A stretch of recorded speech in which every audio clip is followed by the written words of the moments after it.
helped take a flatboat down the Ohio River to New Orleans. It was the first time I saw slaves being sold in the slave market. I worked to end slavery for the rest of my life. In 1830, I moved to Illinois. In 1836, I became a lawyer. I first practiced law in Springfield, Illinois. I needed a place to keep my important papers handy, so I tucked them in my tall black hat. I spent 6 months each year traveling to the state to find cases as a lawyer.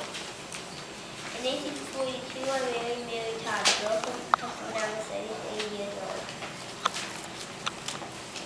I had 4 sons, Robert, Edward, William, and Thomas. Edward died at age 4. I believed that the United States stood for freedom for all, and I wanted to become a United States Senator. In 1858, I debated Stephen Douglas, who was also a candidate running for Illinois Senate. We made speeches in 7 cities debating the issue of slavery.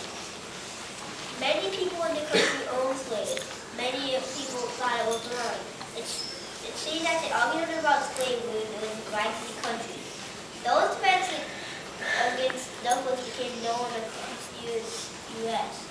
I then get elected to the Senate, so I decided to run for president in 1860. In 1861, I became president in the United States. It was a difficult time to become president. Many southern states who didn't agree with me about slavery succeeded or declared that they were not called the United States. The Civil War began in April of 1861, 1 month after I became president. I used an army of Confederate soldiers.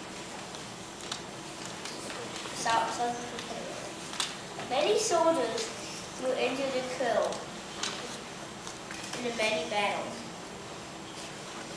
And on the January of 1863, the Emancipation Proclamation went into effect, freeing all the slaves.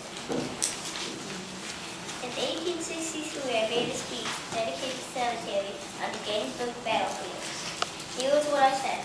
7 years ago, our fathers fought for us upon this continent, a new nation conceived in liberty and dedicated to the proclamation that all men are created equal. Now we are engaged in the great Civil War, testing whether that nation, or any nation, so conceived and so dedicated can mount the war. We are met on the great battlefield of that war. We have come to dedicate a portion of that field as a final lesson place for those who here gave their lives that that nation might live.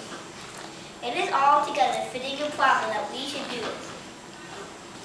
But in the larger sense, we cannot dedicate, we cannot contemplate, we cannot hallow this ground. For the brave men living and dead who struggled here have contemplated it, far more of a lot more power to add and attract. The world will little no long remember what we say here, but it can never forget what they did here. We here highly resolve that these dead shall not have died in vain, but this nation, under God, shall have a new birth of freedom, and that government of the people, by the people, for the people, shall not perish from the earth. On April 14, 1865, I attended a play at Ford Theater. A shot went through the crowded theater. I had been shot by John Mills. I died on the morning of April 15, 1865. Americans were very sad at the loss of their president. A train carried his body across the country so that thousands of people could pay their respects one last time to Abraham Lincoln.